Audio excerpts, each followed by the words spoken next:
was the opposite. She was quiet. But the thing about her that we knew as a family is that she was the quiet force in our home.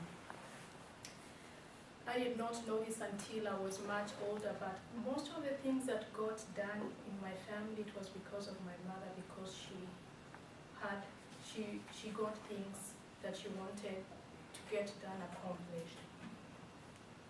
As a child, I was very, very outspoken. I liked to play with the boys, and I got into trouble a lot because growing up, the good, well-behaved children were supposed to be quiet. Children were supposed to be seen and not heard, and I was the opposite. I would speak up when I wanted to, or if I felt something was not right, I would not hesitate to say so. And because of that, I was sent to boarding school, a Catholic boarding school, when I was in the 5th grade, up until I graduated from high school. And the focus was mainly discipline and high achievement. I was able to master that, and I learned to really be quiet. And fast forward to the present, when I moved to the United States, I continued pursuing my education. I changed career paths a couple of times, but my first experience and the very first time that someone told me that I need to learn to speak up and be assertive was at my first job after I graduated from college. We had an award, we had like a ceremony and people received awards, and my award was the quiet storm. So, although I had learned to be quiet like I was supposed to, it wasn't working for me very well apparently. And every annual evaluation I have had at work has always been, you need to learn to be assertive. And as far as I know, I have no problem being assertive as long as I'm with people that know me. So I joined Toastmasters to learn how my communication can reflect the person that I am.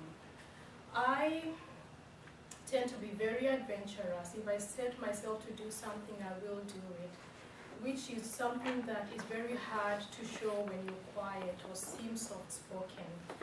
So one of the things I would like to talk about to show that I am adventurous and I do get things done, I decided I was going to climb Mount Kilimanjaro. A lot of the people that I knew kept telling me it's very hard, people get sick, people die, and I knew I was going to do it.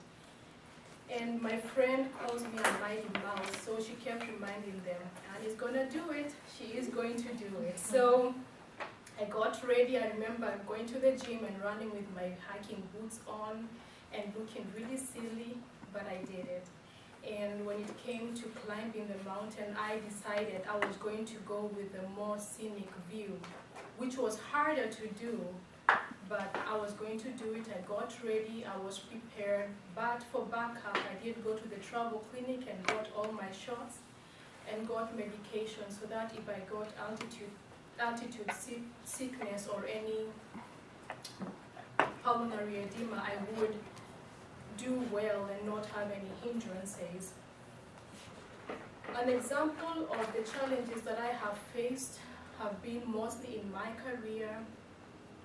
I desired to join the anesthesia program for graduate school, and I applied to 3 different schools, and sure enough, because my grades were really good and I had a lot of experience in my field, I got an interview right away.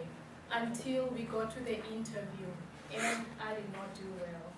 And I decided I am going to ask every one of these schools why they did not accept me into their programs, and I got one response from each one of them. They said, you have experience and you seem like you're really good when it comes to your career, but we do not feel confident that you will be able to speak up when you need to. I honestly do not have a problem speaking up when I need to. If I need to be heard, I will be heard, but I want to learn how I can reflect that so that I shall not have anybody telling me I cannot do what I know that I can do. I had an experience like a month ago where I was at work. I was having a pretty good night, and one of the nurses that I work with was struggling. I kept asking her, can I help you? Can I help you? And she seemed frazzled, but she always turned me down. So I decided I was just going to help her. And I looked at her patient, and he did not look good. And I told her, you need to call the doctor. And she looked at me, wondered, like the look on her face was, who do you think you are to tell me? But I knew if we did not do anything, the patient was not going to do well. So I got everything ready, and I told her again, you need to call the doctor. When the team came, everything was ready to go. And